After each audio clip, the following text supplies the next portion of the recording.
There's always like a gimmick to every fight almost that makes it interesting. It makes it something you have to think on your feet about. And so that's what I'm doing going forward.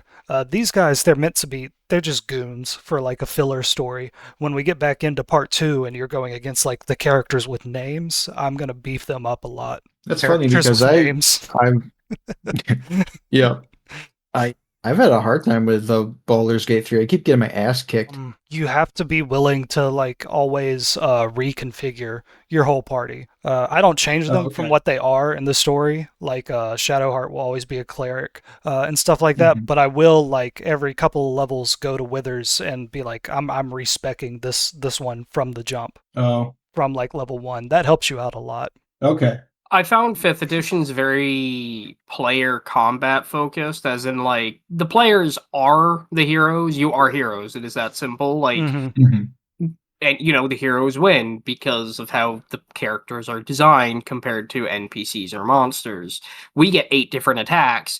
Bobby the warrior, unless altered heavily, there's no hope in a fair one-on-one fight that he's going to win against a fighter of equal or even slightly lower level, depending on like how generous the GM's been with gear. Yep. Like 5th edition is heroes win, here's enjoy a good story with it. hmm Yeah. And that's why I find it's like the most popular game. Yeah. It's yeah, it's still pretty fun. It's Well, I just mean, I'm not saying it's not fun. It is fun, obviously. right, But but that's how yeah, I picture it tends to lean yeah. towards. It's hard to make. Yeah, it's hard to pull off. I guess like a significant challenge in this game, in a satisfying way because it's like it could just be. It's a very fine line between being really challenging and like turning into a disaster, Hmm. or it's not a challenge at all. But I don't know. I guess Yeah, there's the you fine don't. line that for fun, at least. You Yeah, can make it yeah. hard. As long as it's fun, is something I've also settled on for D&D. Yeah. Where is Sam's character token? And if Sean isn't here by the time I'm done making it, we will go on without him. Is Kirby I'm coming in tonight? roll 20 right now, and I do see my character token in row 20. I just don't have my name. Yeah, yeah, I do. Yeah, no, Yeah. that's what I'm talking about. I want to make one that looks like everybody else's. Oh, okay, gotcha. Yeah, because you deserve it. Or could you Thanks. imagine? I was like, no, you don't get a name until you officially join the half pints. I'd be like, okay. It's a little odd, but peer pressure, I will Fuck. go along with. Until Is you're this- officiated in, you are hereby a goon. I'm Yeah, a goon! yeah, you're a hired goon right now. Hired goons. Oh no, not even hired. We haven't even discussed payment. You're just a goon. Just a goon. Just a gooner. Intern goon. No, not a gooner. Oh no. What did I walk into? Didn't every fucking heist they have to do, they talk about hiring goons, and we play the same joke again.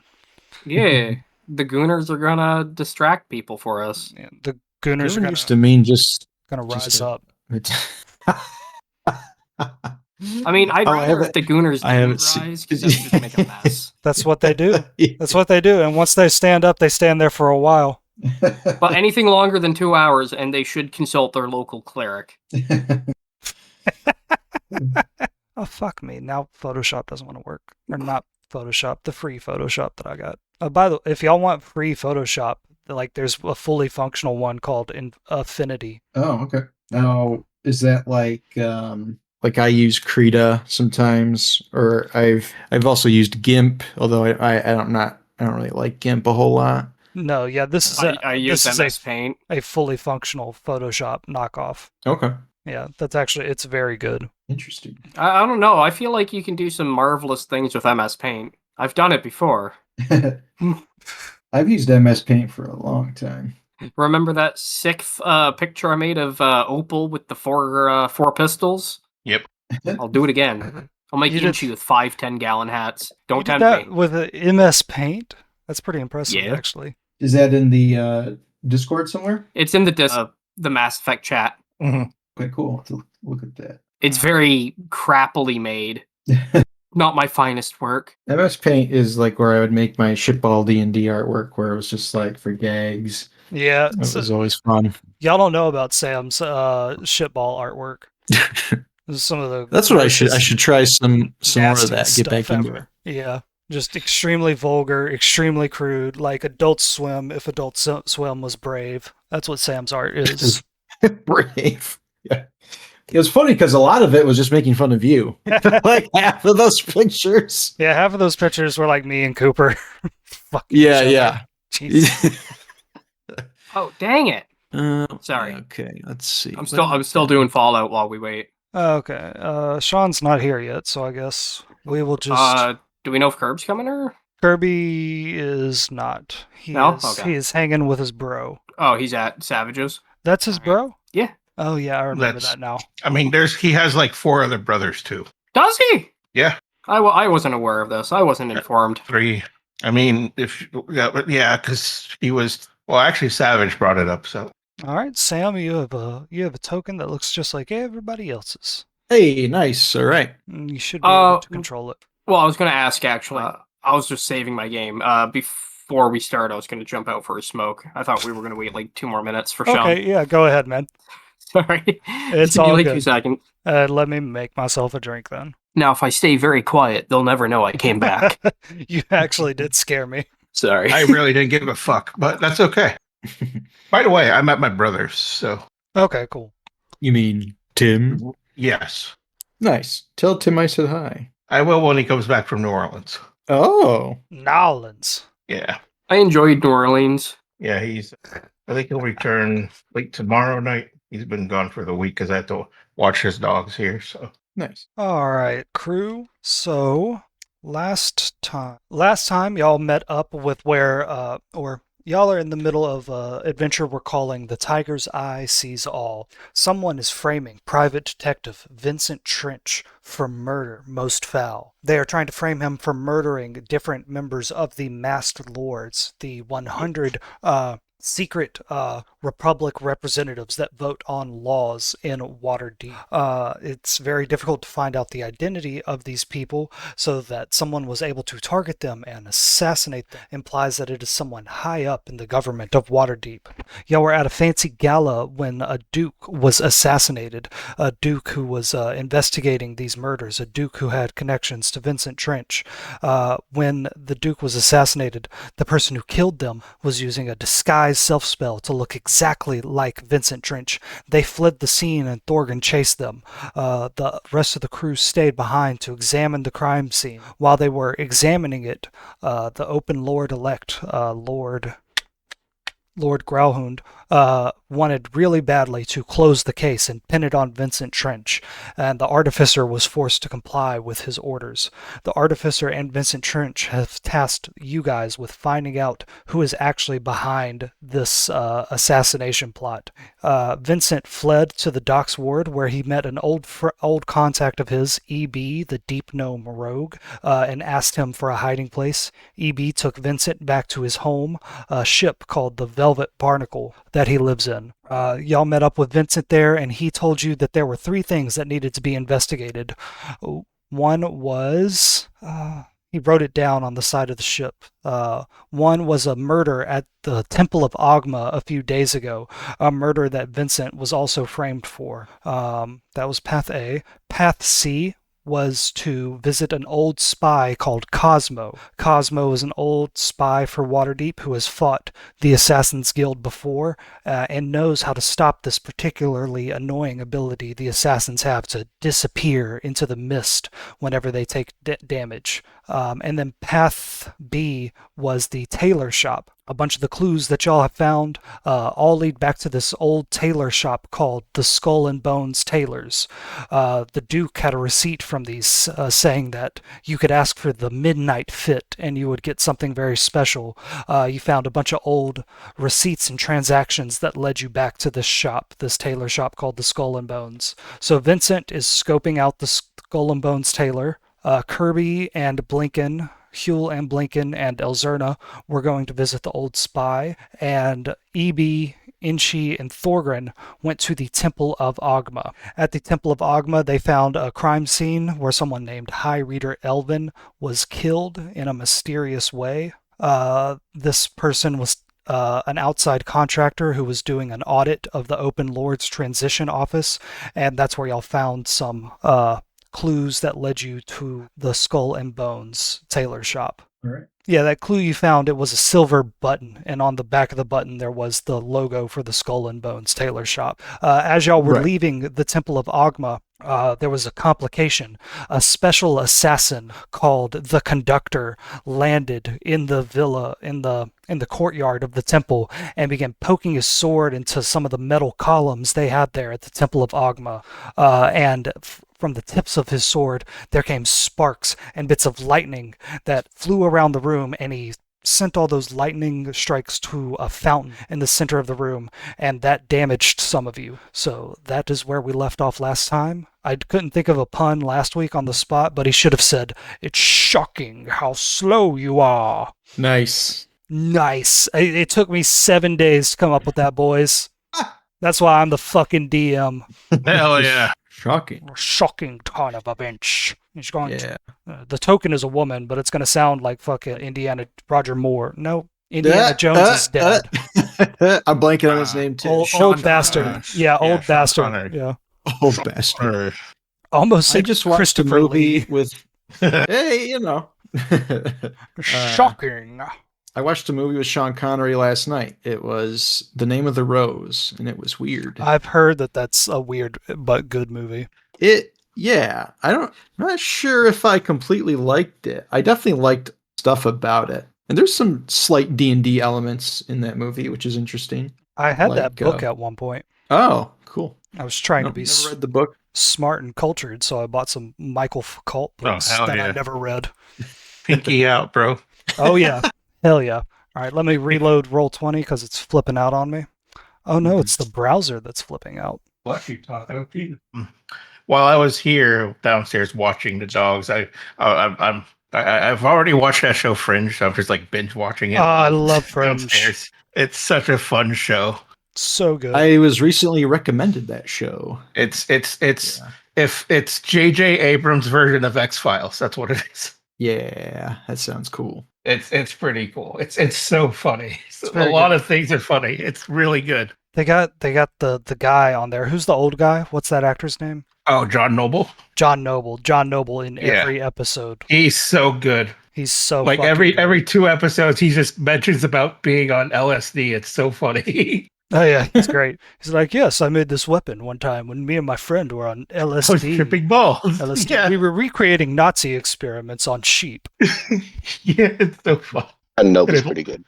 Yeah, and then Lance Reddick was there too. So. Oh fuck, God, Lance yeah, Reddick. he's so good. Yeah, dude. Lancing It's so and good. Reddicking all over the place. Lance Damn Reddick right. is he's the police chief. He's the guy that shows up every episode to go, if you don't Yeah, get your yeah. shit together, I'm gonna take your Pretty badge much. and gun in his LSD. Yeah, yeah, You know, figure Oh, figure fuck. out where the fuck Leonard Nimoy is coming from and kill him. yeah. What's up with all these bald guys? I'm the only bald guy. Why is there so much lens flare? Do y'all know about this observer? He's in the background of every episode. God damn it. There's more than one of them. Look out. All right, I'm gonna stop. God, I haven't thought about Fringe in 10 years. Such a big I show. never finished the final season. I think I started the first Oh, 2 shit. episodes, so I need to do that. Yeah, that's fun. God, me almost spoiling something made me remember I didn't know how that ended. Okay, so we are actually going to start with Blinken and Elzerna. Except actually before we start, since Kirby's not here, well, no, Sean's not here either, so we just have an odd number of people. Okay. Oh, Hi. Hello. Hey, Sean's hey, here. Sean's here. What's up, buddy? Hey. Sorry, I what's didn't mean up? to call you All buddy. right. That sounds demeaning. Sorry. Yeah, but I don't like Buddy. But yeah, sorry for the delay. Man, it's all good. We just got started. I basically just did the recap. So we don't have Kirby. So Inchi, EB, and Thorgren are all at the Temple of Agma, and Blinken's going to kind of be on his own without another player character. Does anybody want to I can split off with him. Yeah. Just so it's not just DM and one player. All right, yeah. So we're just gonna do some magic storytelling where Inchi was in both of these scenes. Inchi, you did your investigation in the Temple of Agma, and then you just teleported to be beside Blinken. Don't worry about it too much. Oh, okay. Because you helped them find some things that they needed to know, so we can't completely retcon it. So Sure. just- I forgot about that. Yeah, just let Sounds it all. like sewer all of a sudden. Oh, I see why. Yeah, yeah. So Inchi, you were set. Inchi. And then she's already God. running through his sewer shortcut. Yeah, yeah. This was a sewer shortcut. Okay, so Inchi, Elzarna, and Blinken are walking through the docks ward of Waterdeep. This is just after y'all left the meeting with Vincent, while the other people ran off towards the Temple of Ogma. You guys have to go to the southern ward, the very southern tip of the southern ward, to find an old locksmith shop called the Rusty Key. That's where the old spy Cosmo lives. Cosmo is one of the only people who has fought the Assassin's Guild and lived to talk about it. So, All right. y'all are walking along the docks ward. It smells like fish. It smells like waves and seawater. It smells like sewage for some reason whenever Inchi's around. And Elzerna is just humming along as she walks and takes in all the new sights and scents because she's probably never been down to the docks ward in her noble life. What do y'all talk about as y'all walk along? Well, after smelling the scents and stuff, and I'm like looking at Itchy and be like, these lovely, unique smells I've been smelling here. You should probably look into like making these fragrance lines. Like this is the Doc Chanel like channel, right? And it smells like fucking fish. And she's got his pants off in his hand, and he's trying to let it air dry at his side. I'm trying my best. I got here as quick as I could, and you got a buddy with you. You're welcome. I mean, I guess that's appreciated because well, for one, I could smell you from like probably about a mile away, and then two, like I said, you probably want to change up your smells here and there. Like you smell the fish there. There's like a sewer, obviously that's your go-to. Honestly, I don't think I'm smelling what you're smelling. That's unfortunate. Inchi, have you ever thought of using some of your mother's soup as cologne? Elzerna says to you. You, like, put it on my armpits and stuff? Yes, it would be better than what we have now. Yes. Yeah, sure. I guess if she's making a garlic soup, I'll splash some of that. She says, that's a wonderful idea, Inchi. Garlic soup, very pungent smell. How about this? What if it's a soup made with sage and hints of oak? You made that up. No, it's a lovely soup. You shouldn't eat it probably, but my God, is it aromatic? It smells quite amazing. What's a soup if you can't eat it? That's not a soup. That's a puddle. She It's says, like potpourri. yeah, potpourri, yeah. But yeah, she says, Inchi, you got me there. If you can't eat it, it's not soup. And she says, damn it, trying to get you to bathe. Yeah, pretty much. Y'all walk along Net Street and you walk down the Way of the Dragon. Both of you reflect that you've been in this area before. This is close to the Court of the Dancing Moon, and you're actually walking by two different bars that are owned by the Doom Raiders. Blinken and Inchi, go ahead and roll a perception check. Ooh. I got in that one.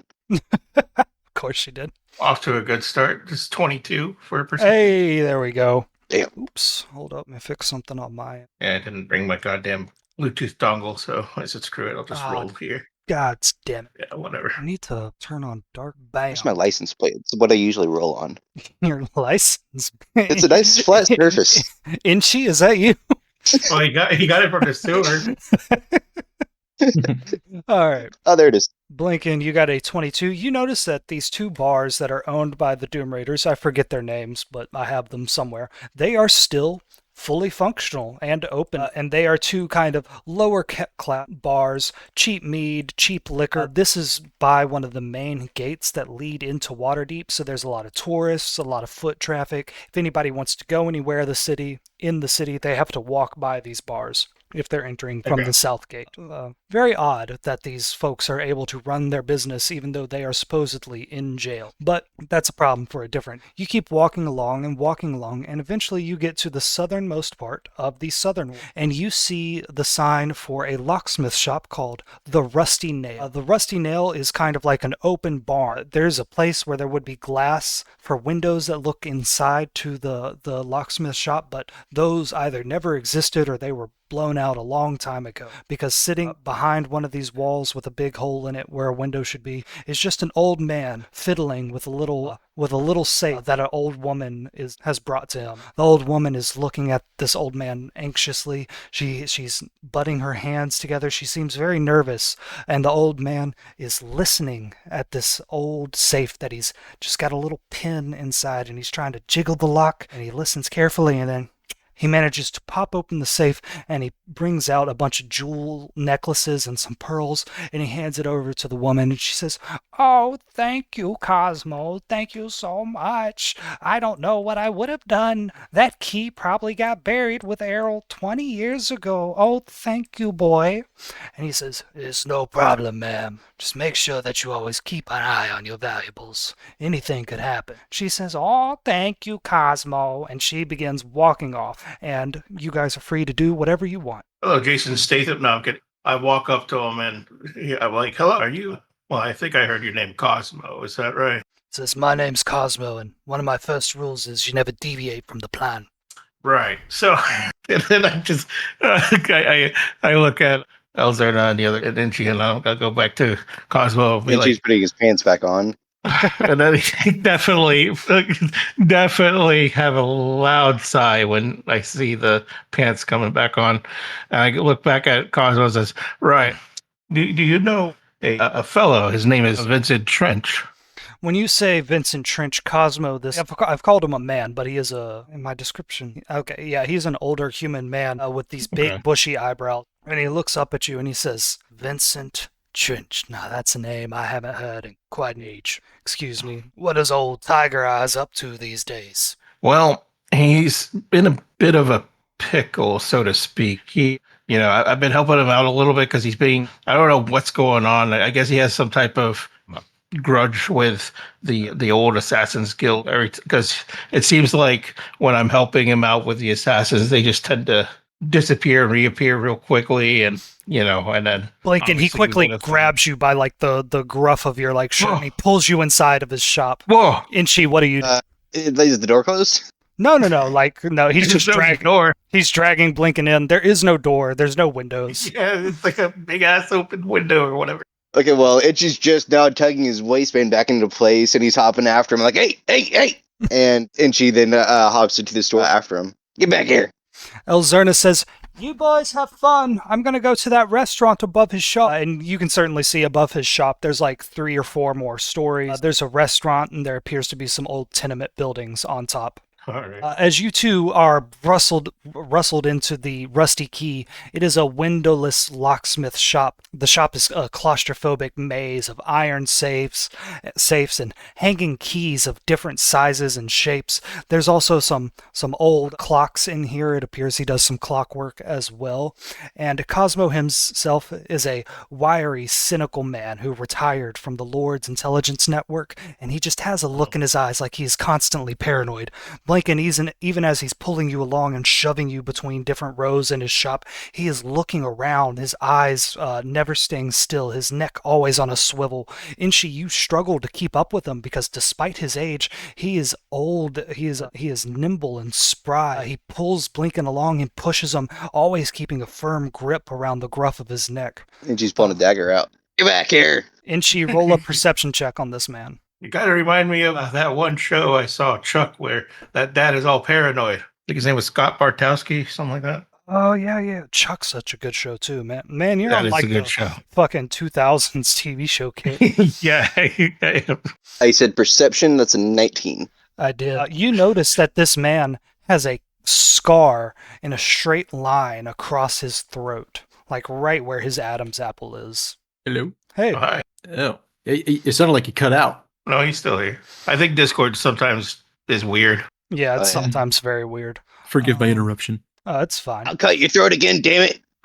He ignores that, and Blinken, as he brings you into the shop, the daylight like fades away, and it's old and musty and dark. He shoves you into the corner. He says, "Were you followed?" I look at it, it is like shrug out. Were we? I don't think so. He says, "You're dealing with the Assassin's Guild, mate, and you didn't keep one eye looking over your shoulder to make sure that you aren't followed by a gaggle of them misters." That's a fair point. I didn't think of that. Can Itchy poke him with his dagger? Yeah, Inchi can certainly try. Oh, yeah, then I'll Yeah. roll to hit. Roll an attack. It's 13 plus 3, so it's 16. Inchi, Yeah, as you instant death. Yeah, Inchi, you have the idea, maybe I should stab this man, and then just nothing. You don't see anything. Everything goes dark and blank. Tell me about your god, Inchi, for no reason. Itchy doesn't have a god. Then it's just black That's a forever. shame. It's just black forever, my man. No, you begin raising your fancy blank dagger towards Cosmo, and before you can even get halfway, you feel his hand around your wrist, tightly controlling you, making sure that you are not able to move that blade at all. He says, "Let me tell you boys something. If you were followed here by any of their elite level assassins, then there's nothing I could do to you that would be worse than what their weakest soldier could do to you." He says, "Let me lock in my voice real quick. I keep going between Southern and Jason Statham." Yeah. He says, Southern Statham. fuck. Ethan was kind of working. Yeah, rule number 1, never change the plan. Okay, it says, if you were followed here by any of the high-level assassins, I am the least of your worries. Do you know what they can do? Lords, gods above and below. They have some that can move with electricity. They have some that can change the weight of their mist into iron clouds that fall upon you. They have some that can move on the sound waves. Some that if you are caught in their misty fog, that they can control your very limbs. Boys, what did you get up to? And I certainly hope you didn't bring no danger to my door. Fuck, I lost the voice again. You better not have brought any danger to my door. I'm the danger. Let my friend go. What do y'all say to try to de-escalate this tension?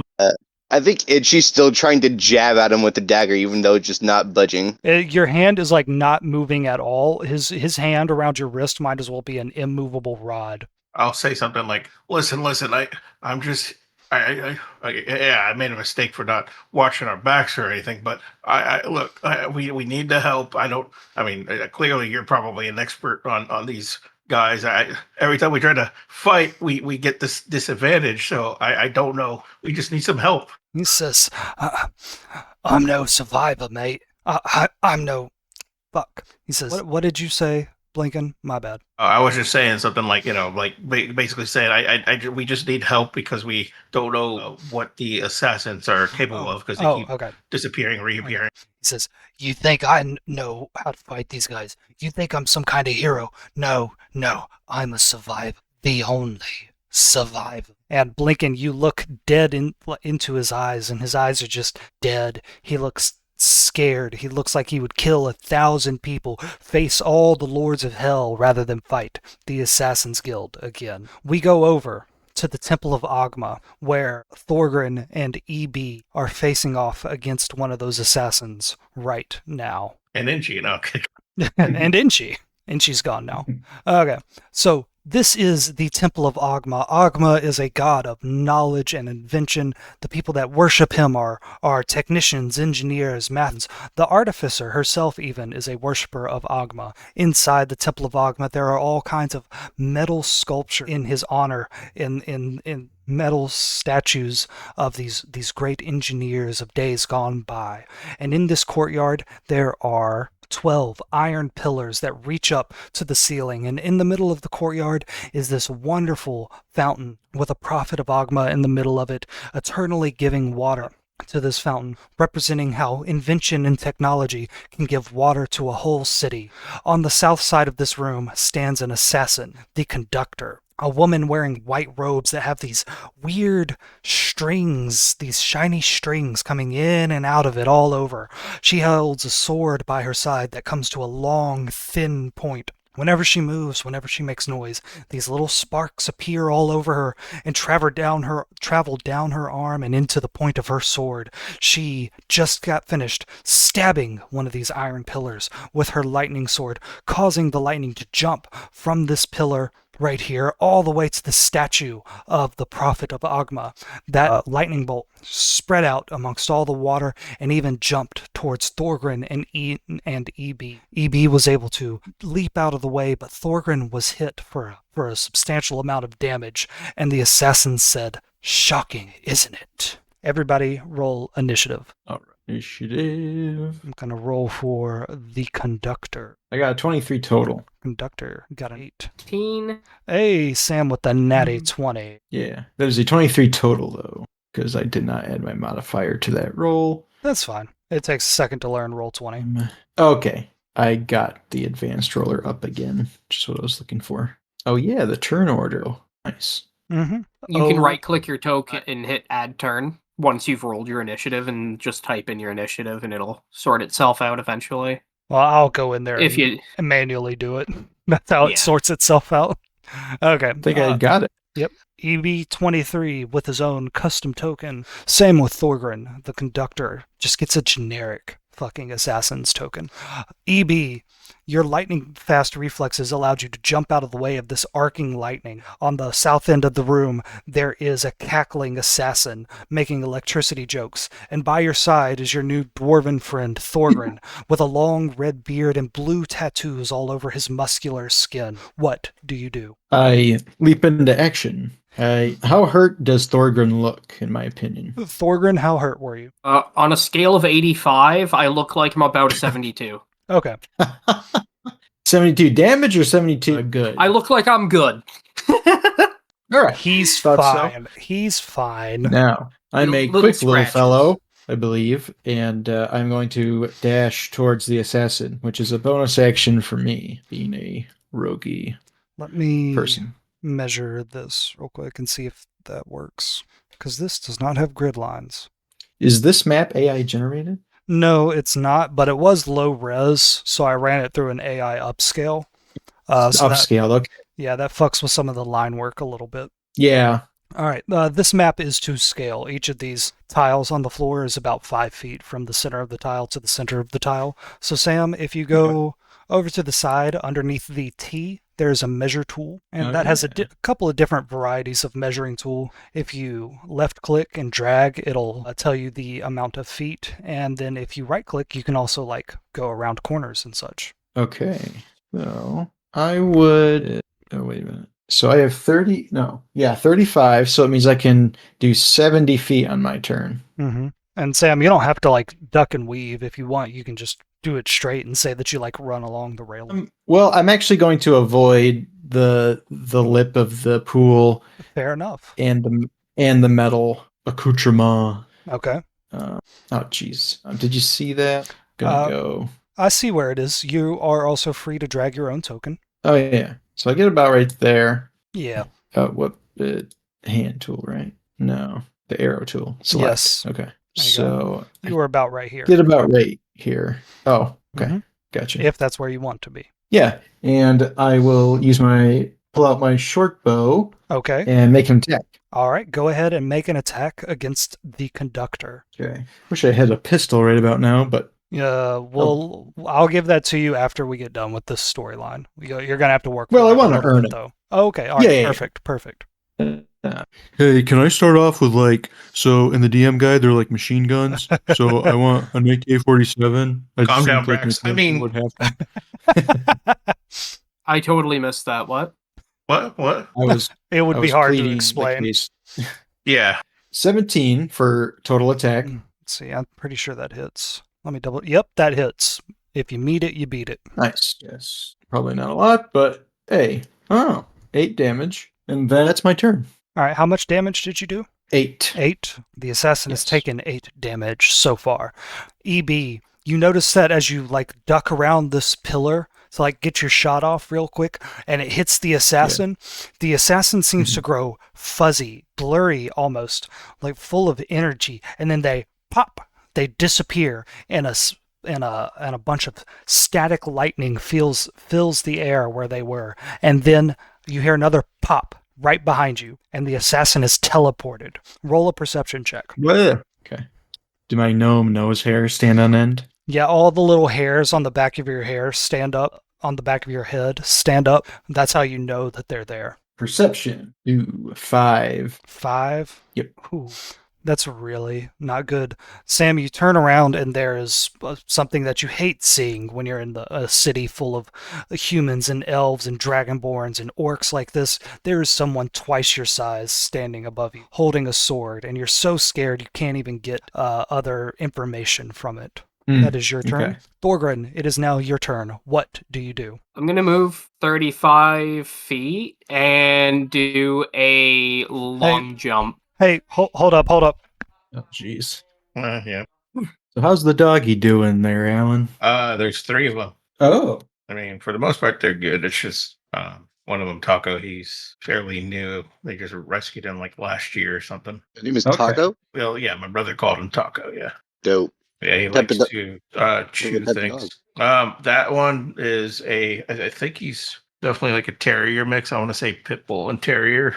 Okay. Because he does have the stout of the backside of a pit bull. You know what I mean? Noise. And then there's Milo. He's been around for a while. He's a puggle. Oh. My And parents then- have 2 puggles. Yeah, he's pretty cool. He's very I need to look up Puggle. he's very separation anxiety, Oh, that's a shame. but he I mean he's a good dog. Oh. And then there's Rory. She's new-ish.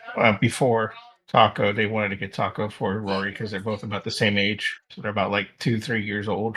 Milo's Gotcha. getting to be, I think, 12. He's getting old. Old feller. Yeah. My parents' older puggle is getting old now. I think I've seen Puggles before, but I think I've always just considered them as puppies to a larger breed. Right. They're funny. Yeah, they're definitely like they have a body of a beagle and the face of a pug. They're cute. Yeah, they're pretty. They're cute dogs. Hey guys, y'all need to give me a 10-minute break, okay? Yeah. Got it. Yep. Honestly, it's a good sign. I thought it was if it's only 10 minutes, then he's a goofy looking feller. Oh, I've seen Milo before, yeah. Yeah. At least pictures of him.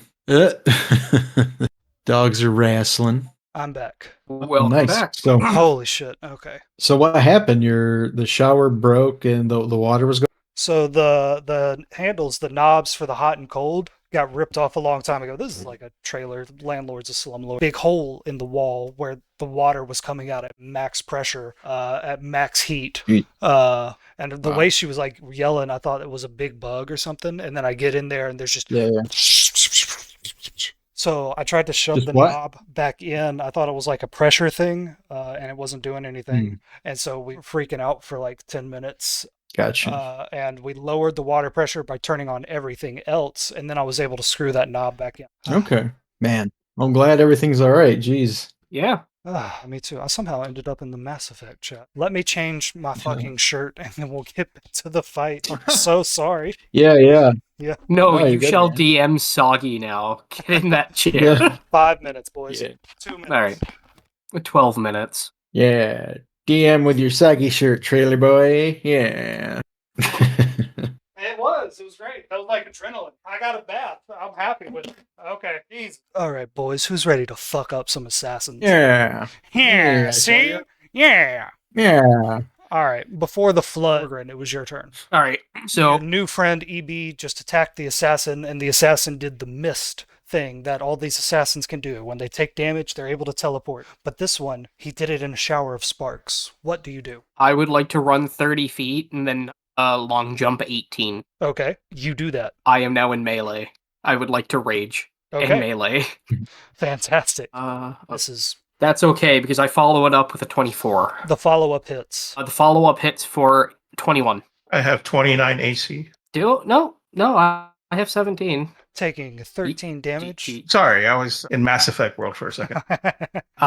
Brax, if you have the strongest character, we get to make fun of you. We still love you. Yes, We still love you. that's debatable. I love you. All right, the assassin has taken 21 damage tonight. And Thorgren, as you are used to, when you damage one of these assassins, they teleport away. And this assassin does something very clever. They go zoop right over here into the water, and they leave behind a circle where they were standing. A circle that, Sam, you didn't see last time because you were so scared of the assassin teleporting. A circle of thunderous electricity where they missed it away. And since both of you were standing right next to him, you are both going to, just a second, roll a dexterity check. You need to beat a 14. Right. 15. 22. Okay. Somewhere I have like a static electricity bubble. I'm not good. So both of you beat it. So you're going to take 1d6 of lightning damage each. I have evasion, so I believe that means I don't take damage from a successful save. Okay, then Sam, you are able to avoid this entirety. Thorgren, however, you take 4 light damage. I'm gonna jump into Sam's hands like Shaggy and Scooby. Zoinks, man. Zoinks. It was Now- a big boom. I got spooked. Now, Grin, does your barbarian rage have lightning damage? No, I have standard. Only slashing, blunting. Yes, I see. Okay, and it is now the conductor's turn. I They take 4 or 2. 4 damage. If you had failed, it would have been 2d6. Since you succeeded, it was only 1d6. It was a 4. Okay. All right. All right, it is the conductor's turn. Over here in the Fountain of Ogma's Prophet, they take a few steps forward, and just that movement alone is able to generate enough electricity to make this entire jump with sparks all over, especially where the water touches the metal on the sides that are holding, or the metal of the statue of the Prophet of Ogma. And the assassin is going to pull out a hand crossbow and fire one shot at each of you. Going first against Thorgren, they're to roll a dexterity. With advantage. Well, Oh, you they crit got anyways, nat doesn't matter. 20, so it don't fucking matter, my boy. That was a bit much. It's the joy of the DM It's when the you joy of get the to crit. strike the players. Die for a third and final time, Thorgren. No, I don't think I will.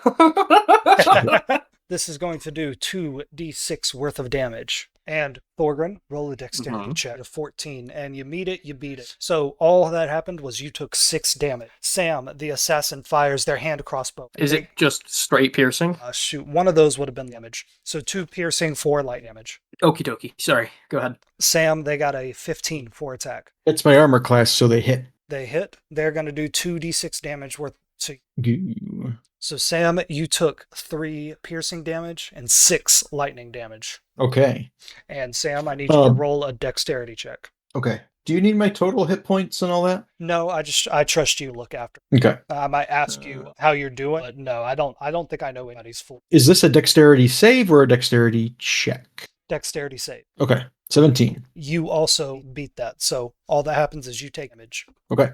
Conductor, the tension in the air is absolutely electrifying. And we're going to go back to the Southern War with Inchi and Lincoln and the old spy Cosmo. Y'all are in the Rusted Nail, his locksmith's shop. Padlocks and safes and gate locks and door locks and doorknobs all along the shelf. The tension in the room has kind of calmed down a bit. No assassins have bursted in, so he's pretty sure that you aren't followed. Y'all can tell that this Cosmo guy, he's terrified of the Assassin's Guild. He isn't somebody that beat the Assassin's Guild. He's somebody that escaped just barely. What do you do? I guess I'll ask how okay, well, since it looks like you're pretty scared of him, like how did you exactly survive? He says, rule number, don't change the rules. So, you think you're the first to chase the mist? 20 years ago, I was young, arrogant, and wearing a copper badge that I thought made me immortal. I was the Alliance's bloodhound. We tracked the Assassin's Guild to a warehouse in the north. 6 of my best men against 3 of theirs. A fair fight, or so I thought. He takes a pause and takes a raspy breath. His voice drops down to a whisper. It wasn't a fight. It was a slaughterhouse where the butchers were made of smoke. I watched my sergeant swing his mace at a man's head, only for the man to turn into a cloud of gold-flecked vapor. The mace whistled the air, and a second later, a glass blade was buried into my sergeant's neck. No sound, no footprints, just the smell of ozone and the sound of my dying in the dark. I'm the only one who walked out of that room, and I only did it because I crawled blood of my friends to reach this experimental salt I'd confiscated from one of their hideouts. I threw it at them, and the mist froze for 3 seconds. That assassin was solid meat again, and he looked surprised. And then I took his head off. I was lucky is all. Where did you acquire the salt? One of their hideouts in other Faerun city. Never went. We managed to get a jump on them. I don't think they were able to clear everything out in time, so they left a few things behind. One of the things was this substance called ghost salt. It's derived from the cursed ghost. It's derived from the ghost-filled cursed salt marsh. Apparently, whatever it is, it screws with their mist magic, makes them solid, just long enough to be hit once. So you got to make that hit count. Okay. Do you have some on you somewhere? He says, the Alliance didn't want to hear about these mist men. They wanted reports on tax evasion and border disputes. They buried the files, so I buried myself in this shop. But you can't bury the hum in your ears. You don't fight the guild to win, kid. You fight them to survive long enough to see them bleed, because once they bleed and they stay solid, then you can kill them. He says, if I give this to you, I'm putting a target on my back again. Can you guarantee that you'll wipe them from this city? If you hand me the salt and it's enough, then yes, we can. All right. He says, I kept a vial of it. I can give it to you. It's back in my office here. And he begins walking through even more shelves and dusty jeweler's tools and tinkerer's kits and stuff like that. And as y'all are walking along, you can hear the sounds of that restaurant upstairs where you know Elzerna is, and no doubt the sounds of the apartments above. It sounds like there's quite a few people up there having a good time. It's in sharp contrast to the musty smells down here. And he takes you to his office where there's a big grand safe of polished bronze sitting in the walls. And he walks over to it and he goes, let me think about this code here for a second. Let me think about this code. What do y'all do as he's trying to remember how to get into this safe? Blinking. Just kind of minding his business, and I look at it. What is she? And then she's just tugging at his sleeve. Lincoln, do you think the mist is illusion magic? I mean, it does kind of look like it's a shadow thing, so maybe. Well, what if I can mist away? Turn it against him. I mean, would you still be able to damage them? Well, I would unmist and say surprise and throw a card at him. I'd scare him good. I mean, I guess that's one thing. I don't know if it'll exactly work, but yeah, you could try that. I'm trying to get that guarantee, with this salt. Cosmo, Have made dragons. Cosmo, as he's tinkering with the lock, he says, that's one of the ideas I've had in the years since. Maybe if you shock them enough, they won't be able to activate their mist magic. Maybe if you can somehow surprise them and interrupt their flow state. There was an old military term. It's called an ODA loop. You observe if you can disrupt part of one of these four things about the enemy. You can disrupt their ability to continue making good decisions. You can disrupt their ability to observe, their ability to orient, their ability to decide, or their ability to act.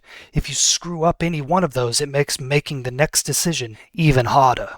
And he begins tinkering with the lock. He says, "Oh yes, I've remembered it." Inchi and Blinken, as y'all are looking around, you notice that there is a satchel on the counter that has 5 sets of thieves' tools in it. Would either of you like to snatch it? Blinken doesn't care. Inchi, do you want the thieves' tools? The thieves' tools that let you get past... He DC'd. Oh, okay. Yeah, his mic was acting up. Okay. Let me grab my alcohol real quick. Find it. Okay. Do we have Sean back? Looks like he's still working on it. I don't know. Well, damn.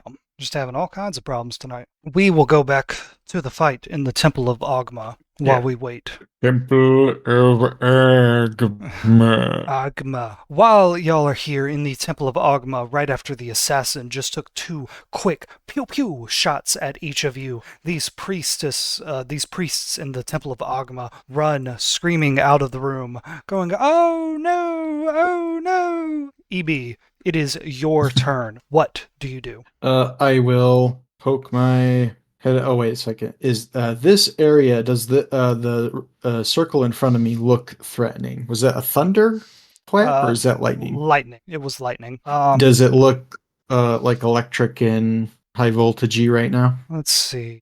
Actually, if not really sure either way, Okay. so I'm just gonna go here. Well, just mechanically. Hey, it's working.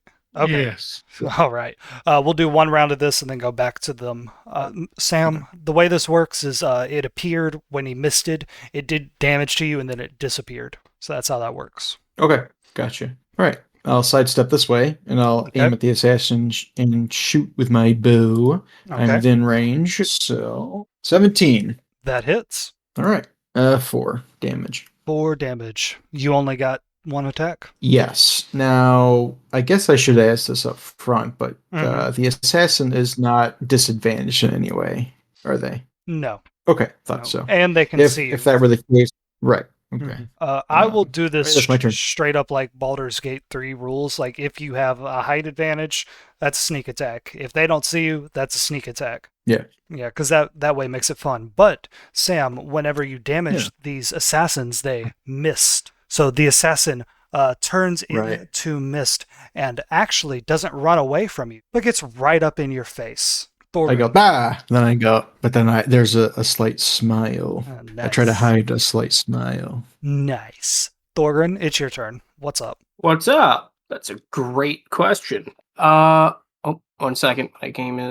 There we go. So I will walk up between. Oh, never mind. I'll just walk up and take a smack at him. You're going to step into the electrified fountain? No. Okay. For 27. Oh, can you hand me that? I was looking for that. I was hiding it from the landlord. Thank you. I found my alcohol. All right. What'd you say you do, Thorgrin? Whatever you did, you got a 20 crit 27. with your mace. I'm going to attack him. Yeah. With your maul. Hey, what's your maul made out of? I'm assuming it's just like a wooden handle, metal head. Okay. Go ahead and Like roll a that standard damage. maul. Go ahead and roll that damage. Damage 14 plus 9 blunt, 7 plus 4 radiant. Fucking hell, dude.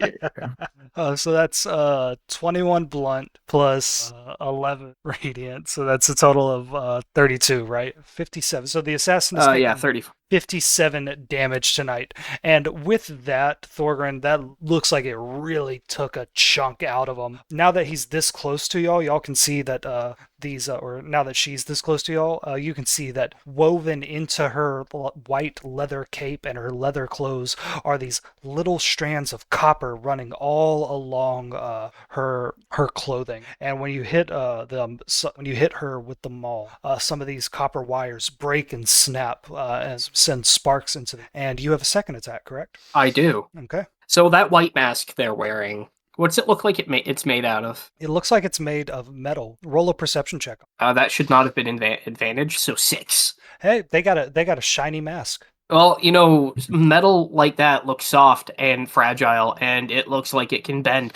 So I'm going to swing for their face Okay. for an 18. Fuck, that hits. For 15. 72. So yeah, this assassin looks like they are on their last leg. And they go, what a shocking turn of events. And they reach forward. You said that one already. Fuck you. They were going to grab Thorgrin after doing all that damage, but they grab EB. EB, roll a grapple.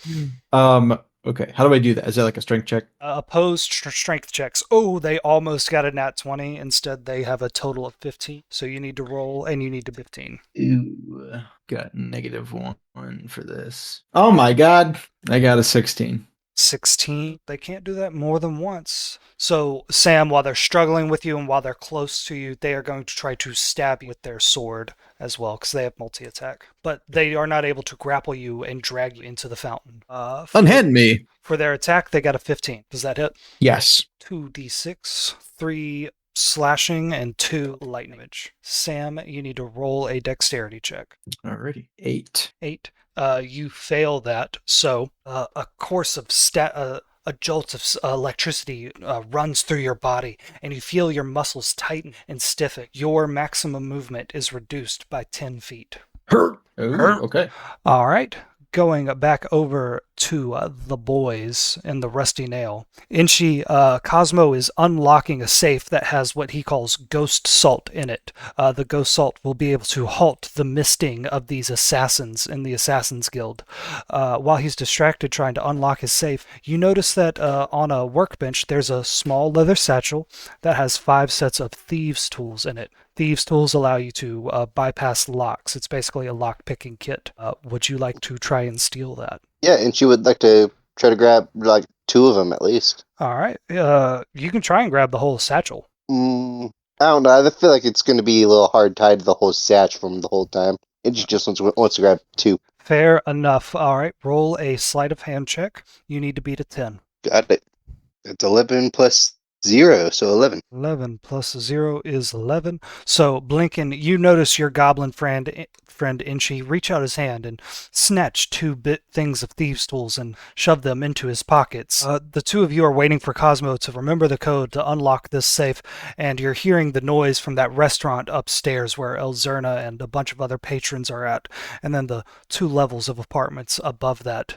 And Cosmo says, "Right, my mother's birthday. Backwards. Okay." And he begins doing it, and then y'all hear, "Cosmo, my old friend, how are you? Let me ask you something. Can you still talk after what I did to you?" And you two recognize the voice of the leader of the Assassin's Guild coming from somewhere in this room. What do you do? Where are you? I'd probably hide somewhere, and maybe like if things get a bit rowdy, I'd probably shoot a couple of times to hopefully put down the flame, so to speak. Okay. Cosmo says, "Where are you, you old bastard? Get back here and let's finish our fight. No fancy tricks, no weapons, just you, me, and our fists." And he's kind of yelling this at the air, and he says, "Oh, Cosmo, I wouldn't dare come into your shop today. You were the first stop I made when I set foot in Waterdeep. Did you think that I would let the only spy that knows our weakness get away without a scratch? Cosmo, that vault of yours is rigged with an explosive device that will level the entire block. Not just you and your old decrepit shop, but the restaurant upstairs and the apartments above that.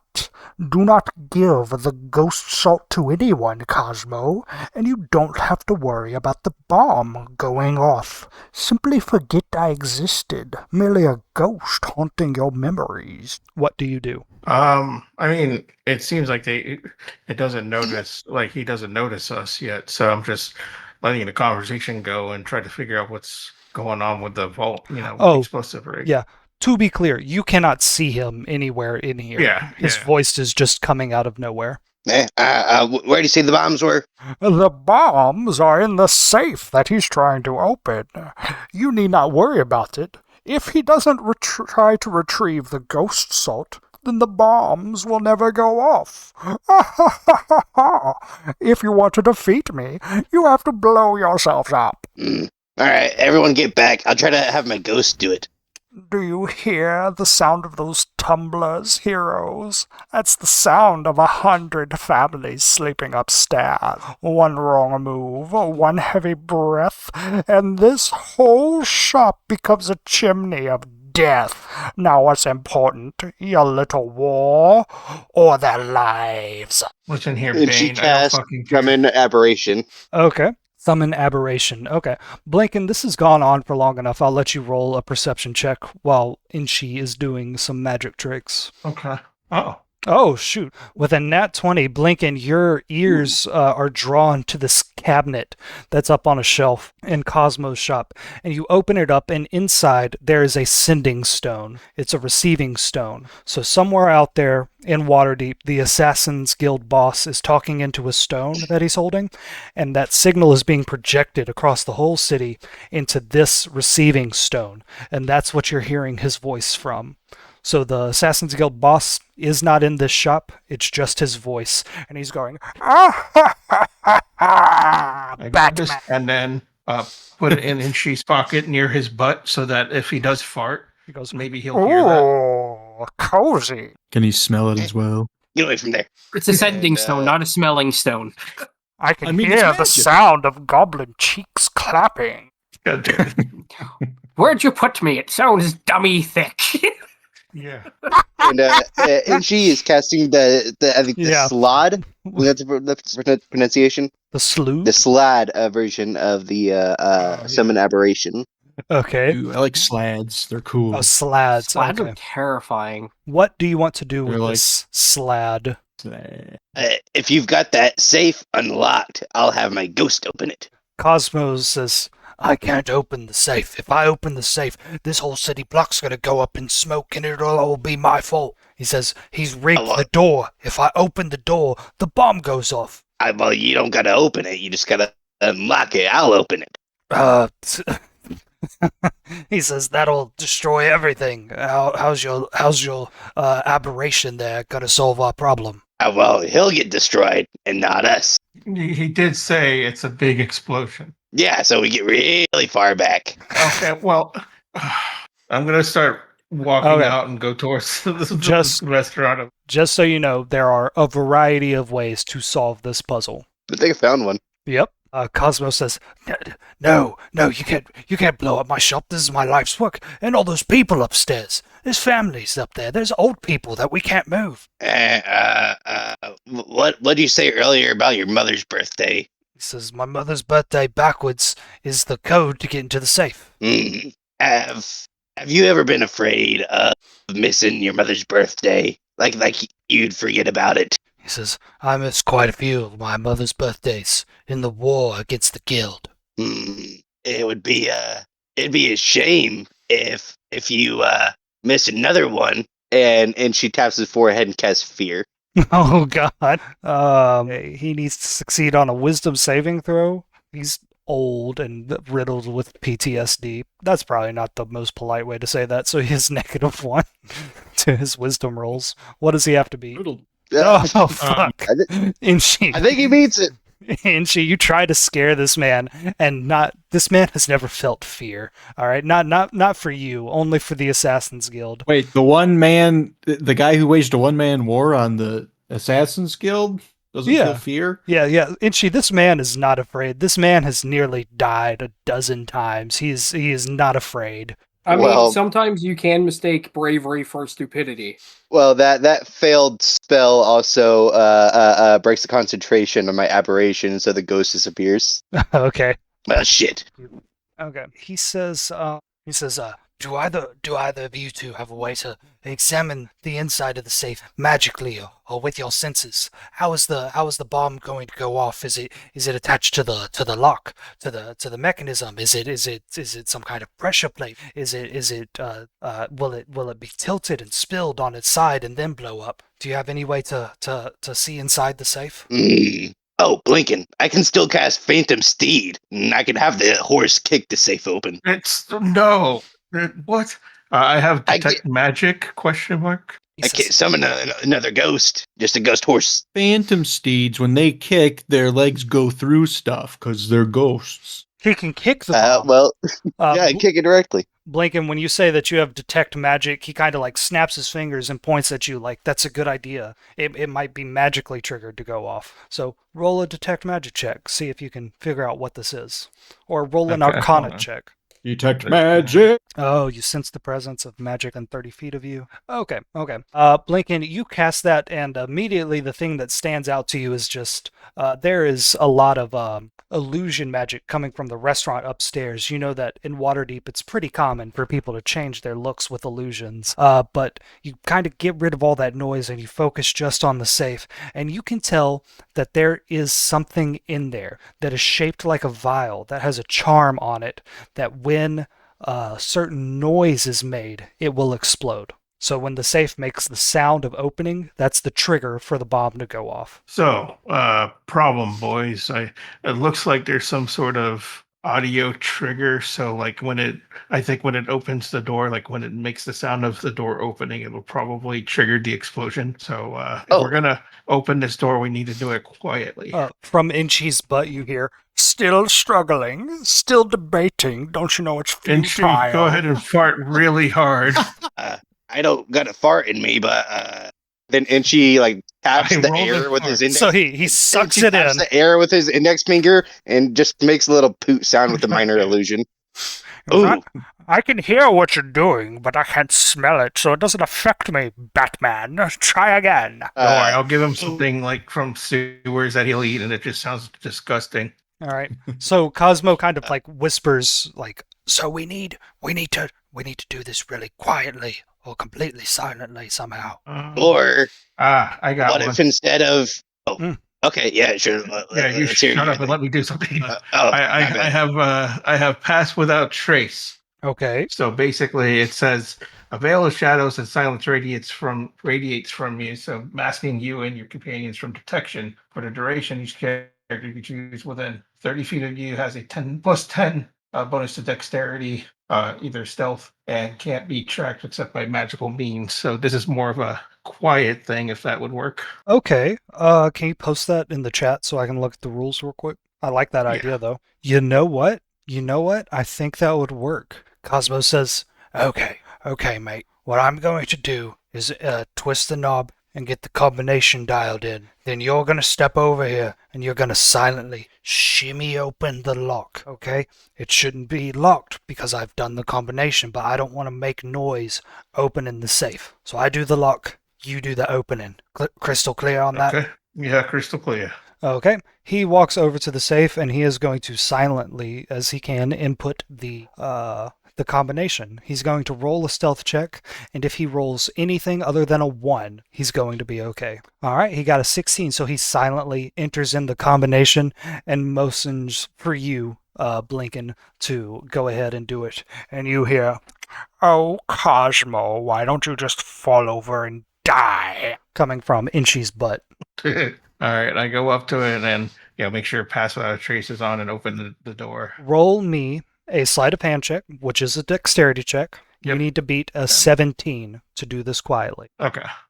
16, my bad. Okay. Sleight of hand. There it is. And Ooh. plus 10, so 18. Oh, okay. All right. 18. So you are able to just start shimmying it up. You're going slow and smooth. Slow is smooth and smooth is fast. You say to yourself, and you swear to God you can hear from upstairs the sounds of laughter as Elzerna says, "This is the most delightful milkshake I've ever had in my life. This is incredible." And then you're able to silently open the door of the safe, and you're able to silently guide it open, the magic from your pass without trace passing over to the safe as you slowly open it. And you can see inside there are a bunch of gold and silver bars, and then at the top there is a satchel, a purple satchel that has written in charcoal on it, "Ghost Salt." And then in the center of the vault, just kind of hanging there magically, is this green vial that's about as big as your arm, filled with this green liquid. You see it and you immediately know what it is. It's very dangerous. It's very bad. It would destroy the entire block. It is a vial of Cloud Kill. Oh, shit. Okay. So I'm going to grab the satchel and carefully I look at Cosmo and be like, I probably should take this Cloud Kill too. I don't think you want this. Oh no, not in my shop. All right. Let me gingerly grab that, and then we'll take care of that as well. And there we go. Grab the Cloud Kill, and then obviously the satchel. Okay, yep. You take the vial of Cloud Kill, and you feel like once you remove it from the safe, whatever curse was on it or spell was on it that would make it break open at a sound dissipates. So now you just have a vial of Cloud Kill. Be careful with that thing. Yeah. Yeah. And you have this satchel, and you're able to talk freely now. The assassin dude is still going, "Ah, ha, ha, ha, ha," from Inchy's butt. But you open up the satchel, and inside is like this green salt that smells like of a little bit of sulfur because it gets distilled from swamp water. So it has a very pungent smell to it, and it's stained green and brown. And he says, "Rub some of that between your fingers," and you grab it. And it looks like it's big crystals, but as soon as you grab it, it crumbles into a fine dust. And he says, "Grab a fistful of that, throw it at one of these assassins, and whatever it is, they can't move. It's some kind of magic that they get from their boss, the head of the Assassin's Guild, the faceless one, the one that wears all black, the one that talks in that weird voice." He says, The one talking from his butt. "The one talking from his butt, yeah. Theoretically, if you killed the faceless one, none of them would be able to teleport around like that, but you're gonna have to kill a lot of his assassins in order to get face to face with the faceless one. You know what I'm saying?" Okay. Yeah. And from your butt, Inchy, you hear, "Oh, if I'm not mistaken, it sounds like the old bastard and his new friends have figured out how to get around my trap. Well, good on you. But I'm still going to destroy this city." And he pulls it out, and now it's just out in the open. Okay. And he says, I'm still going to destroy this city. And there's nothing that old spies or a bunch of half-pints can do about it. Yeah, we'll see. But, when we get there, you're going to be a little salty. Get it? Because, okay. He goes, Yeah. he goes solid 8 out of 10 on that one. And then you hear a click as like he hangs up the sending stuff. And Cosmo just kind of like, hang up and she's butt. yeah. Yes. Yeah. And Cosmo says, well, is there anything else I can do for you two? No, I think that covers it. We'll take care of this problem. Thanks for this, because it probably will help us in the long run anyway. So he walks you to the door, and as you do, you can see that there are people walking down from the restaurant above, blissfully unaware that they almost died in a cloud kill bombing. And Cosmo says, you saved them, for now. But the faceless one doesn't like losing his leverage. He's gonna send someone who doesn't need a bomb to kill you. He's gonna send the weight of the sea down on you. Good luck to you. May you be blessed by all the gods above and below. I don't envy you. I look at Cosmo and Inchi, and I look back at Cosmo, nod, and just like looks back to Inchi. It's for family, and then walk away. Nice. And as y'all are walking away, you meet up with Elzerna, and Elzerna is holding in her hands this glass mug that's full of like a purple milkshake that has colored sprinkles on it, and she just takes a big sip of it and goes, "Hey boys, how'd everything go? Easy peasy." Almost disastrous. Almost disastrous, but we got it. I almost had a disaster too. They told me they were out of purple milk. No. All right, going back to the Yeah. What were you gonna say, Inchi? Yeah, the horse almost exploded everyone. And that's Okay. all I had. She says, okay, Inchi, that's nice. Going back to the Temple of Ogma, the conductor just tried to drag EB into the electrified fountain, but he failed. EB, it is your turn. What do you do? All right. Let's see here. Can you hear me all right? Yes, I can. Okay. I'll use my action to attack. Now, is the assassin... well, I gain the benefits of a sneak attack with this attack because I Okay. believe I do because they're within 5 feet of my ally Thorgrim. Yes, they are. Okay. So for my action, I'll do an attack with a sneak attack, and then for a bonus action, I will do help, which will aid Thorgrim in his attack. Okay. Normally, you can't do that, but with my rogue subclass mastermind, I can. Okay. But anyway, here's my attack. 9. That is a miss, my friend. Damn it. But I will help. And I believe, I gotta look at the player's handbook, but I believe Thorgrim gets advantage on his next attack if I help him. Let me take a quick look at the rules. Do you remember the days of 3.5, Mike, where we would have to do this every round of combat? Every single Nice. round. It was my favorite. Yeah, help action lets you use your action to give an ally advantage on their next ability attack roll. Yes, that's what I will do. And that's my turn. Fantastic. Thorgrim, it is your turn. You get the sense that whatever you're going to do, EB is going to help you. All right, I'm going to use his help to attack with advantage. Okay. I'm going for the mask again. Okay. I guess my clumsy knife work is going to distract the assassin. Me. Or, like, It facing distracted off. me because I rolled a 12. Yeah, he's- It's okay, though, because I'm going to recklessly follow it up Okay. for an 18. That hits. 9 plus 4. 9 plus 4, so that's a total of 13. That puts this guy at 85, or this woman at 85. And of course, she disappears into the mist and reappears 1 foot in the water, 1 foot on the metal of the statue of the Prophet of Ogma. And you two are going to take 2d6 lightning damage. Or, shit, how does this work again? Yeah, roll a dexterity check. You need to beat a 14. 14. If you meet it, you beat it. EB? Hey, both of you. 24. Meet it and beat it. So, EB, you completely avoid damage. Thorgrim, you take 1 lightning damage. It is the conductor's turn. Thorgrim, you take a look at them. You just hit them in the face with your maul. You didn't get to see the damage because they teleported away immediately, but they look over in your direction, and Thorgrim, that mask is hanging off of their face, and literally hanging off of their face. It was metal, and this person is full of electricity. It was bound to their flesh, melted to their flesh, and you hit it so hard that you peeled their face off. And here, on the verge of their death, they are going to get revenge on you.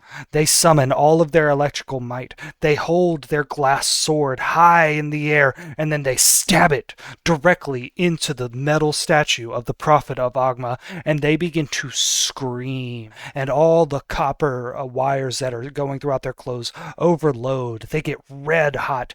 Electricity and static and sparks jump from the assassin, jump from the statue of the Prophet, jump from the sword, and jump all across the fountain, and they are getting more and more intense.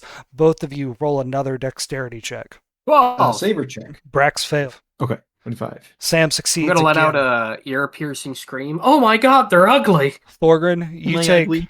2d8 of lightning damage, so 18 lightning damage. And this assassin, in its death throes, continues to scream louder and louder, the electricity becoming more and more intense. They are glowing whiter and whiter hot. What do you do, EB? We gotta get out of here. And I motion to Thorgren, and I'm going to make a break for it. Let's see. I'm going to use my dash action. Y'all entered this building from the south, but any door or window you see is a potential escape point. I'll probably just go through here. Is this an open door? Sorry, you couldn't see where I was headed. You want to head into this room with the priest and the apprentice wizard? Yeah, I'm just going to dive in here real fast just to get out of harm's way. All right, that is your split-second decision. Thorgren, what is your split-second decision? I'm gonna throw my maul as hard as I can, dead center, to knock them off that podium and hopefully Nice. get them to let go of their weapon. Okay, I'm going to say this is just a straight-up strength check, not an attack. You need to beat an 18. Okay, I am raging. Do I get advantage on that strength check? Sure. Yes, you're throwing it at a person, sure. Okay, so that's a 19. With that, you hit this assassin in the face one more time, and they go, "Phew," and they Nice. land against the wall over here, and all that electricity goes, and it fades away. And this assassin is now dead. Nice. That was a cool move, Thorgren. Only I get to hurt priests. I mean, only I get to save I was there. priests. Yeah, if I was there, I'd be like, yeah, you beat up old women. It was one time.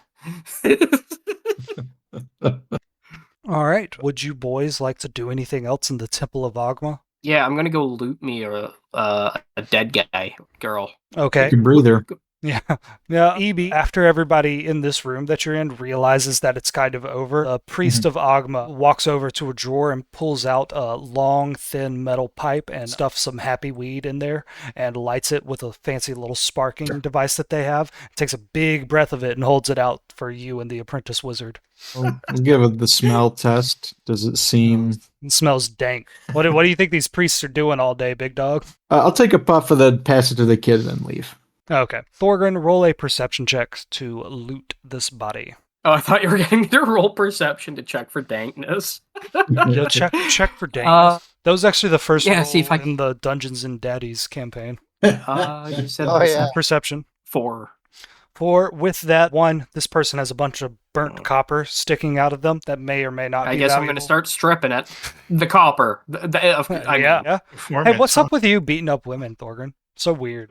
Yeah, weird how that happens. Yeah, you're Well, either the hitting on first them or one- beating them up. Well, I'm hitting on them regardless. It's just to which degree. God damn it. that was fucking gross, dude. That was Quagmire shit. Look. Mm-hmm. Look, the first time was an accident. This was just a coincidence. If you can give me a Scottish giggity, I'll give you inspiration. I know, my brain is trying to calculate it as well. And I don't know which part to emphasize. That's the question. No, I'm not even gonna bother trying it. I'm so bad with inspiration though. I should give it to you for the throw in the mace at the person. And Giggity. like giggity. guy good eye. There we That's how I go, would say Sam. Guy Sam, good eye. Sam, you get the I think that's inspiration. more Irish. That's just me Guy good eye. doing like Mike Myers when he goes, "I'm the leprechaun." So Irish? Yeah, that's what I was saying. That was Irish. Oh, you're right. Yeah. All right, Thorgrin, you are able to find 20 copper pieces worth of copper, and this person has some bizarre, like, glass sword that has a little bit of electricity in it. This sword has one charge of electric energy. If you hit someone with it, it will do 1d8 slashing damage and 1d8 lightning damage before it breaks. So type 1 use glass sword, 1d8 slash, 1d8 lightning. All right, I wrote that down. All right. Last call on anything to do in the Temple of Og. I think we're good. At least I'm satisfied. You're satisfied? Okay. Well, I'm not. The body's going into the suitcase. Roll a strength check to shove it in. That's what I said to your mom last night. I plowed her with dexterity. Well, it's a 25 strength check. Dick is technically a finesse weapon. Yeah. I mean, God damn it. That's the immovable rod, motherfucker. We'll go with that 19, Thorgrin.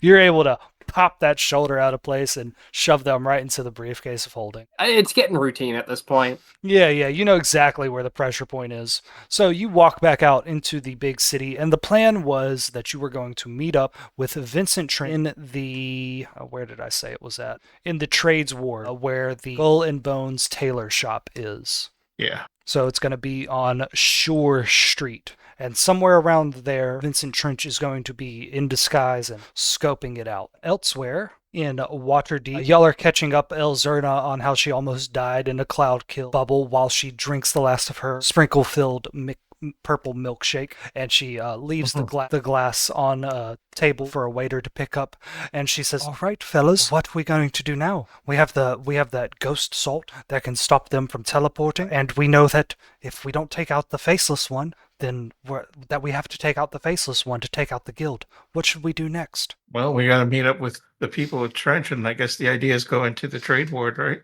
Yeah, Wall Street, I believe he said it was. Okay, let's head over there. All right, y'all head up that way, up the, what is this? The high road, one of the main roads that walks through all of Waterdeep. You've been here before. Oh, y'all are actually walking past the beer golem, the Doom Raider bar, and you can see high up in the air Kolot Towers, the magical tower that's surrounded by a force field that no one can get past. Inchi, you were kidnapped and taken there once. Oh, yeah. Yeah. Blinken, you have stood outside of it trying to get in to save Inchi, but that was but a few weeks ago. You continue on with your adventure, and you pass another Doom Raider bar that is hoppin' and boppin'. And then around the same time, you see your new friend EB and your old buddy Thorgrin sauntering down the way, a few burn marks on their face. You all meet up, and you can actually see the tailor shop called the Skull and Bones. Despite its dark name, the shop itself seems very fancy. There's an elegant skull with many designs painted on it in a kind of gold paint on the main shop window, and it says Skull and Bones in this fancy cursive writing, and the logo is one of a set of bones that has been sharpened to be needles that are sewing a fancy thread. There are mannequins in the windowsill displaying fancy robes. Lincoln, you notice that they have very nice, very fine modern materials making up these traditional Waterdavian robes. Thorgrin, you notice that they have some things for dwarves, they have things for humans, they have things for orcs. Inchi, you notice that if you wanted to buy a replacement black and white suit, this would be a good place to do it, because all of you are still wearing your gear that you wore to the gala. Elzerna is walking around in this ratty, once nice, pretty, flowing dress that is tattered and muddy and bloody. Inchi, your fancy red and black suit is torn and bloody and dirty in some spots. Blinken, your traditional Waterdavian robes look like traditional Waterdavian rags. And Thorgrin, you had a shirt when this adventure started, but it's just been ripped off at one point. EB, I did not describe everybody to you last time. So Thorgrin, he's a dwarf, big red beard, big blue tattoos all over his muscly body. He is a barbarian. He is always looks like he could rage out at any moment and throw an entire building across the street. The goblin is kind of tall for a goblin. He has these big, massive ears and these big red eyes, and he is always passing some kind of dagger back and forth between his hands, and it looks like he has multiple daggers on his belt, and he smells of the sewers, and he has bare feet, and he also carries around a book with him at all times. Elzerna, which your friend Blinken has always called this little girl here Stacy. They can tell you her story whenever they want to. She She's a young girl, and something about her face looks very noble. It looks very taken care of, and like she's put like lotion and moisturizer on it. And she hasn't been out in the sun a lot. She has this long, flowy hair that she has dyed blue, and she's wearing this elegant dress that has been dirtied up over the course of this adventure. And Blinken is a gnome ranger with a big, bushy white beard. Despite being, how old are you, Blinken? Like 30, 40? Yeah, he's like probably about 40, close to 50. EB, roll a perception check, and I'll tell you something interesting about one of your companions if you get above a 14. Okay, got an 18. You got an 18. So around Blinken's neck, there's this strange stone that's attached to a string that hangs around his neck. The stone catches your eye because it's blue and smooth, but it has these flakes of gold dust that catch the light. Okay. As you all are standing around looking at the Skull and Bones tailor, you notice that across the street there is a cafe, and there is a person there with some slicked back black hair reading a big newspaper that's covering his face, except every once in a while he lowers the newspaper, he looks at the tailor shop, and then he raises the paper. That is your friend, Vincent Trench. What do y'all do? Does he have a cornpipe, and is he like obviously doing shifty eyes when he looks around at the tailor shop? No, actually, Yeah, sort of he's cut holes in the newspaper, so he always has it up, but he's always watching. Do his eyeballs Okay. pop through them like it's like a cartoon? Whenever an attractive woman walks by, yes. He's changed his clothes and he's changed his hairstyle and he has trimmed his beard so it's more like stubble on his face. So he does look different, but you of course recognize this as the enigmatic, pessimistic Vincent Trench. It is actually suspicious that he is not smoking right now. No doubt a part of his disguise. What do y'all do? So I Say- killed another Oh, yeah. assassin. You just walk up to him and say that? No, I'm telling that to the boys. Oh, okay. Was it an old person or? I don't know. They still got their mask on. Here, you want to see? And I'm gonna start dumping out the dead body. We're gonna dump a dead body here. Okay. Are we gonna throw that? We're gonna throw salt at him. Well, it's dead. There's no need to throw salt at it. Yeah, but he could still have missed up, But just missed away. they can't though. They're dead. Who knows what happens when we die? No. What if we just missed away? I'm just I gonna mean, walk towards to while y'all are arguing about this, and Elzerna says, I'm walking with you. Elzerna says, I don't care. What? You're still talking. What if every time they transform into mist and they reform, it's actually a different person that just has all the same memories as the person that misted away originally? You Ooh. hear saxophone approaching. Yeah. Vincent. Yeah, Blinken, you walk up to Vincent and he sees you and he motions for you to sit down at the table. And when you do, he hands you the other side of the giant newspaper he's reading. So it's covering both of your faces.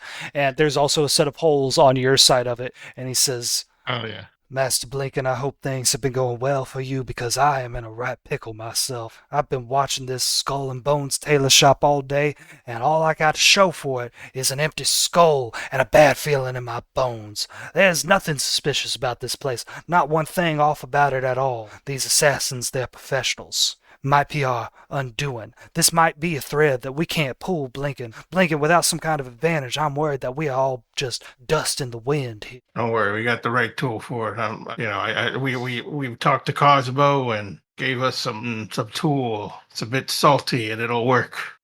He says, I'm trying to he fit says, in the noir. Here. There's no spice you could put on this piece of shit that would make it go down easy, Blinken. What the hells are you talking about? I pull out a corn cob pipe and start backing back up. Listen here, we've been through a rut. Okay, we got we got this. And I pull out the vial. This little thing. It's all salt. And apparently, you just throw it at something, and it'll not be mist anymore. You dig? What the fuck? I'm trying to fit in the noir stuff. Yeah, You dig? You dig? I like it. That threw me for a loop. I'm sorry. Comprehending. That's good. That's good. He says, now that is something I can dig. You know what we can dig with that, Blinken? A Vincent What's Trench. that? A Vincent Okay. Trench. Yeah, I fucking walked into that. I'm sorry. He says, we can bury them in that trench. Ah, that old bastard Cosmo. I knew I was still friends with him for a reason. I'm just listening to this. I posted on the chat just an hour of jazz noir saxophone music. Hell yes. Hell yes. Blinken, like when you slide in, like a little like set of like soft cymbals starts playing, and as each of you sits hell yeah. down, like an ensemble starts. He goes, Blinken, where's all your friends? Where's EB? Is he okay? I want each of you to slide in behind the newspaper and say something noir style, and God damn it. Yeah, yeah. I'm like looking over at the direction. There they are. They're coming. Don't Yeah. worry about it. We're here. EB, you go first. Yeah, we encountered some. I was supposed to do noir, right? Yes. Yeah, we encountered a dame at the church there. She had long legs and was trouble. She really put it to us. She had one electric type of personality. Yeah, there you go. They always do. Inchi, how about you? I think he's just gonna show up and throw sewer shit at us. I don't know. Sean, are you here? You're muted. I guess he's not. I guess he's not. Damn. That's okay. We're getting close to the end of the night anyway. So everybody that said some noir shit gets inspiration. So that's EB, Thorgren, and Blinken. I'm going to slide Is over that- and pull out the comic part. Make sure I punch out 2 eye holes. Extend the paper even more. Yeah, but like you didn't look at the backside of the page that you're looking through, which is another side of comics. So like you poked out Garfield's eyes and now you're looking through them. Yeah, I'm just staring through Garfield. So anybody that walks past would see just Garfield with moving eyes. And I'm staring down everyone who walks by. And Elzerna sits down and takes a sip of espresso right out of Vincent Trench's mug and says, "That shop is the final thread that we have to pull, boys. Is everyone ready?" I take a puff of my corn cob pipe. Ready as I ever be. All right. And all 5 of you lay down your newspaper, Vincent Trench pays his tab, and you walk on over across the street to the Skull and Bones Tailor. And that is where we're going to end it for tonight. Nice. Yeah. All right. Very nice. Thank you, everybody. This was fun. Yeah. Sorry that we lost an hour of playtime to the shower. It's all good. Yeah. Yeah, you should be, How Mike. dare Yeah, you. you should be for fighting a flood in your own home during Yeah. an ice storm. Yeah. Yeah. Thankfully, it's not that cold here tonight. Yeah, it's -10 apparently right now. Yikes. Yeah, fuck that. Jesus. As a quick aside, well, not an aside, but relating to the noir thing, it reminded me of, I started listening to Nerd Poker again recently, and I'm a bit behind the current episode, but I started their most recent campaign, and Blaine Capatch is playing a character that is like a noir detective, and he's a pun on the character Sam Spade, who's played by Humphrey Bogart. And so he does but he's playing a tabaxi, so his name is Siam Spade, and he'll ask questions and do like the Humphrey Bogart voice, but he'll like add like meow at the end of the sentence. It always tickles me. I mean, yeah. That's good. I didn't know It's Nerd good. Poker was still going. Yeah, they've had like a few different iterations. I think they've had like a couple of years off. They keep coming back for different sort of campaigns. I haven't really kept up with most of it, but I listen every once in a while. Is Steve Agee still on it? No, he was at the end of because they had that was the first run around the time we were going to college. I think that was like one of the first D&D podcasts. It's the first one that I listened to. Mm-hmm. But their original DM Sark never came back to DM, but Dan Telfer took it over. He was like one of the players. Okay. And yeah, it's mostly just like Brian Posehn, Blaine Capatch, Chris Tallman. He's really funny. He's kind of I can't remember if I think he was in the original group. Ken Daly. I think that's all for the current campaign that I'm listening to. Yeah, it's still pretty fun. Okay. I need to catch up on Critical Role season 4. I listened to like the first 3 Good luck, man. Yeah.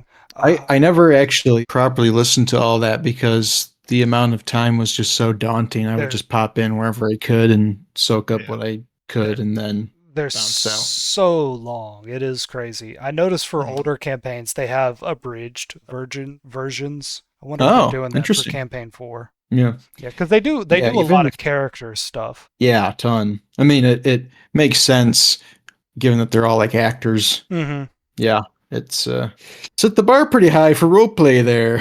Yeah, it looks like they're on campaign 3 for their abridged versions. Wow. So some intern is going through and editing like 3 hours down to 1. Oh, okay, interesting. Yikes. That's a job, but I mean, fun job. Yeah, I would like to work for them. Yeah. I still need to finish that Dispatch one shot. That was good. Yeah, that was fun. I watched that. All right. Let me head out and deal with the dogs They and stuff. did. That's so funny. Oh yeah, have a good night. Yeah, there, see ya. Alan. Yeah, I'm gonna hop out too. Thanks for DMing tonight. Yeah, no problem. go. Next week should be close to the end of this arc, and then we'll get started on part 2. So you guys have a lovely weekend. You too. Have a good night, guys. You too. Bye.